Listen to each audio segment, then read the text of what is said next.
Good morning, lovely friends. Santa Claus here with day 15 of my holiday gift extravaganza.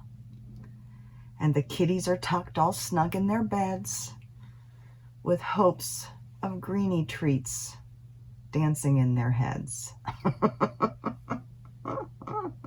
I loved hearing about your Christmas stories. A lot of you don't have traditions, and that's fine. We didn't really have one either. Many of you read 'Twas the Night Before Christmas or the Christmas Carol, or of course the Bible story, the birth of Christ in Luke. Some wonderful traditions. Many of you, like we did, were in a habit of reading to your children, and so during the holidays you read holiday books. One of you very clever people wrapped your Christmas books every year, and so it was kind of like a book advent calendar where your children would pick a book every day and unwrap it, and that's what you would read. And it wasn't like you got new books. Every once in a while you'd get a new book if you had to freshen up, or one got, too young for your kids as they were growing older. But I just think that is so clever, and it makes me wish I could go back and do that. Mike and I are huge readers, and of course Mike is a writer, so books are very important to us. And at this point, neither of the boys, even though we read to them all through their childhood, and they read themselves, if they found a series that they could really get into, I don't think either of them do much reading now, so that's kind of sad. But yeah, wonderful stories. My friend Anne has a whole box of Christmas books, and she couldn't really remember whether she bought a new book every year, but that box of Christmas books has now been passed to her daughter to read to her grandchildren. So, and that's what many of you have done. The stories get passed on, and that is lovely. Michelle Young shared a wonderful Christmas story, kind of like a little bit of an old world twist, I guess, on when Christ came, the idea of when Christ comes to visit. I was going to read it here, but I don't think I would make it through the whole thing without crying. So I'm not going to read it, but I am going to post it in the description below. So if you didn't go through the comments, if you didn't have a chance, or you didn't come across it, it is a bit of a longer read, but well worth the time. I am going to post it in the description box below, so I encourage you to take a minute and go ahead and read that. It's just a beautiful little story. The other little story I wanted to share is from Susanna Cloer, and I hope I've pronounced your last name correctly. Cloer. She writes, "When my father was a young man, one of his first jobs was at Montgomery Ward in Chicago." How many of you remember Montgomery Ward? I do. We shop there all the time in the Pittsburgh area. And he got to know Mr. Robert May, who originally wrote the story for Ward's. Oh, let me back up to the beginning. I missed something. Immediately after Thanksgiving, my father would begin reading Rudolph the Red-Nosed Reindeer to my brother and I. When my father was a young man, one of his first jobs was at Montgomery Ward's in Chicago, and he got to know Mr. Robert May, who originally wrote the story for Ward's for their Christmas catalog. Did you know that? I didn't know that.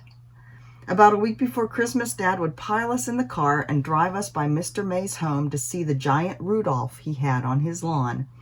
As a little girl, I believed that was where Rudolph actually lived. Even today, some 60 years later, Rudolph has a special place in my Christmas celebration. It wouldn't be Christmas without him. Memories from childhood are very powerful, aren't they? I can't even get through that without crying. I think that's amazing. I had no idea that was the origin of the Rudolph story. So, Susanna, thank you so much for sharing that. Rudolph has a special place in my heart too, but only because it's a fantastic story. I loved, of course, the Island of Misfit Toys.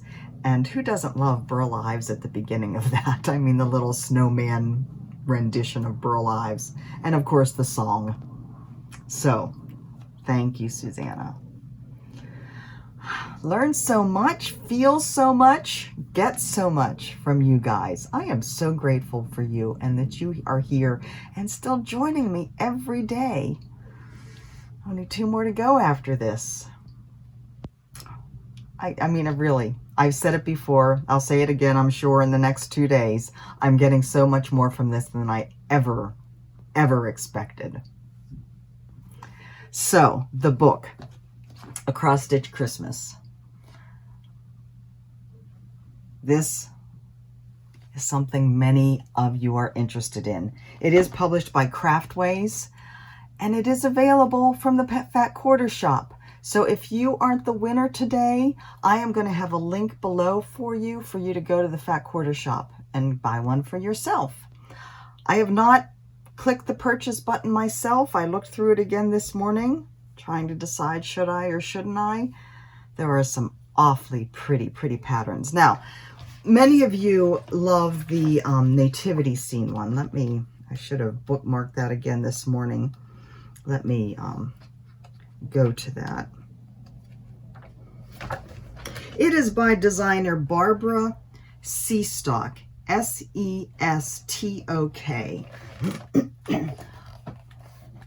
And it is a gorgeous one. Now, I would expect that this will not be available separately from the book for about a year. Usually designers do have a licensing agreement when they are published in you know, whether it's a book or a magazine, that they will not publish it themselves for a certain period of time, and often it is a year. Yeah, that's a gorgeous design. So if you can't afford the book, if you don't want to get the whole book, but you're just interested in that that design, I do not know the name Barbara Seastock, I don't know how you pronounce it even.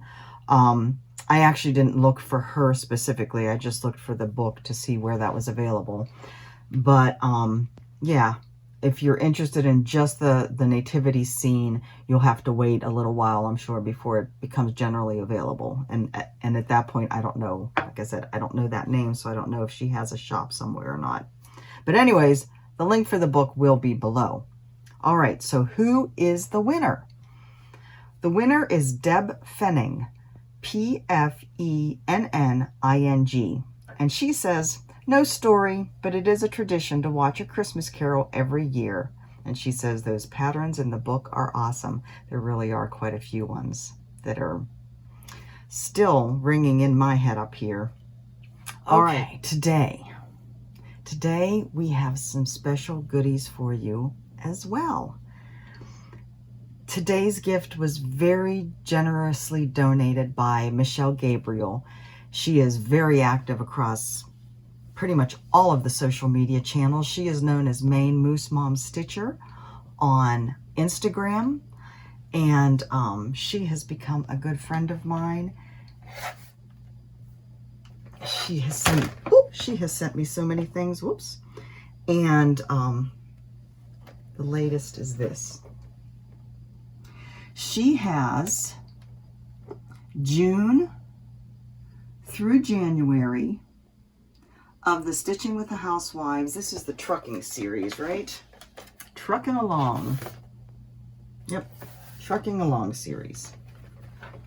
June, July, August, September, October, November, December, and January are what is in today's gift. Now, Michelle is sending these out herself, so she has asked for it to just be to U.S. addresses. So, cool, huh, Michelle? Again, thank you. I appreciate you so much, and I appreciate all the support you have given me since I started this crazy journey called FlossTube. I love you, and I am so glad you are here with me. So, ladies and gentlemen, today's question, since we have so much beautiful stitching there across quite a few months of the year, and therefore quite a few seasons of the year and quite a few holidays of the year. My question for you today is, what is your favorite holiday and or season? Let's put it that way. What is your favorite holiday and or season to stitch? Is there something you stitch all year long? Or do you save that season or holiday just for that time of year? I would love to hear about it. I myself, I'm not a seasonal stitcher usually, although I am really, really, really enjoying stitching Christmas and winter right now. Other than that, I don't think I really have a particular season and holiday that calls to me. So I guess I would say Christmas/winter season, which is funny considering I very much do not like winter. I like winter in photographs, and apparently I like winter in cross stitch. I think it has more to do with the colors, because the colors that you see for winter and sometimes Christmas patterns are the blues and the browns and the whites all together, right? Right? All right. So what is your favorite holiday or season to stitch? Deb Fenning is the winner of the book. Deb, I will comment on your comment for you to send me your mailing address. I think that is all for today. Again, I hope you will take the time to read the little story I'm going to post in the description from Michelle Young, and the link will be there if you want to buy the Christmas book. Alrighty, guys. Another short and sweet one. I think that will be probably true for the rest of them, going out for just a couple more days. Have a lovely one. Know that I love you, and I will talk to you soon. Bye-bye.